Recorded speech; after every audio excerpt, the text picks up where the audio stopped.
ஆதவ அர்ச்சனாங்கிற ஒருத்தன் இந்த அணில் காண்டி நீ குரல் கொடுக்க நீ வந்து கோவப்படுற பயந்தாங்குழி பொட்ட பொட்ட சும்மா இன்னைக்கு வந்து வீரவசனம் பேசிக்கிட்டு வெளியே வந்து லெட்டர் பேட்ல பெருசா போடுறியா நீனு அசிங்கண்டா.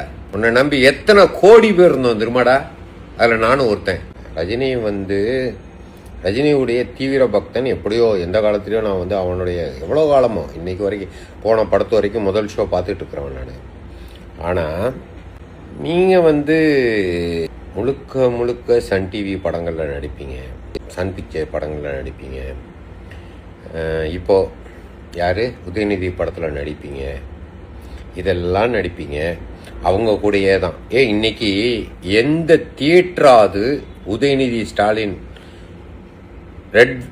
ரெட் பிக்சர்ஸோ ரெட் ஜெயிண்டோ இல்லை சன் பிக்சர்ஸோ இல்லாத தியேட்டர் யாருக்காவது கிடைக்குமா? எவ்வளோ பேர் விஷால்லாம் எவ்வளோ கொப்பளிச்சான் இது பண்ணா, யாருக்கா கிடைக்குமா? கிடைக்காது. ஏன்னா இவனுடைய இந்த 5 வருஷம் ஆட்சியில் இவனோ படம் மட்டும்தான் ரிலீஸ் ஆகணும், இவனை நினைக்கிற இதாகணும் அப்படின்னு நினைக்கிற இடத்துல நீனும் அவனுக்கு போய் சன் பிக்சர்ஸுக்கு தான் படத்தை கொடுத்துட்டு இருந்தா ரெட் ஜெயிண்ட்டுக்கு இப்போ கொடுத்துருக்கா. அப்போ நீலாம் என்னடா, நீ என்ன காலங்களும் இந்துத்துவான்னு நாங்கள்லாம் உங்களுக்காண்டி தூக்கி வச்ச நீ என்ன சன் பிக்சர்ஸுக்காண்டியும் ரெட் ஜெயிண்ட்டுக்கு கொம்பு தூக்கிட்டான். அப்போ அன்னைக்கு நீ வந்து அரசியலுக்கு நீ வருவா இப்படி ஒரு எங்களுக்குன்ட்டு ஒரு விடிவு காலம் பிறக்கும்னு நினச்சிக்கிட்டு இருந்த நாங்கள் எங்களுக்கு நீ கொடுக்கவே இல்லையே. அவன்கிட்ட போய் சரணடைஞ்சிட்டா. இன்னைக்கு இந்த ஆதவ அர்ச்சனா பேசினதுக்காண்டி இவ்வளோ கொப்பிடிச்சிக்கிட்டு உடனே பெரிய லெட்டர் பேட்ல போட்டு அனுப்புறா. ஆதவ அர்ச்சனா பேசினக்காண்டி இவ்வளோ ஒரு கொப்பிடிச்சிக்கிட்டு லெட்டர் பேட்ல போட்டு அனுப்புறா. என்னடா அப்போ உன்னை நம்பி இவ்வளோ காலம் இது பண்ணலாம். நீ வந்து அவனுக்கு உன்னுடைய பண தேவை உனக்கு எங்க இதை நீ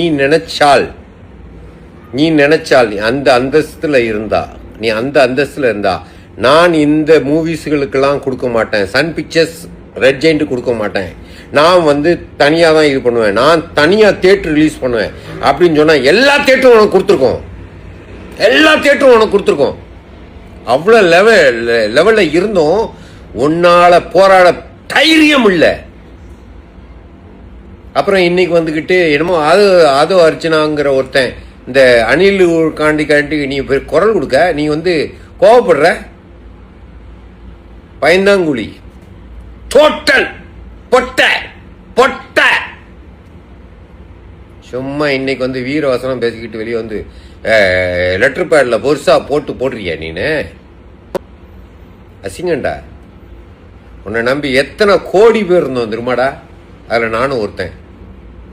அன்னைக்கெல்லாம் நீ வந்திருந்தேன்னா அப்படியே பின்னாடி வந்துக்கிட்டு ஒருத்தன் வந்திருக்கான தமிழ்நாட்டை காப்பாத்துறக்கண்டு வெயிட் பண்ணிட்டு இருந்தோம்டா. இன்னைக்கு வந்துக்கிட்டு என்னமோ பெருசா குரல் கொடுத்துக்கிட்டு இருக்கிற கேவலப்பட்ட இது. வெக்கப்படுறோம்டா கேவலப்பட்ட. அடுத்த படத்துக்கும் நான் முதல் ஷோக்கு வரதான் செய்வேன். ஏன்னா உன்னுடைய அந்த ஸ்டைலு இதுக்காண்டி வருவேன். ஆனால் உன் character really worst money minded கேவலம். பாய்.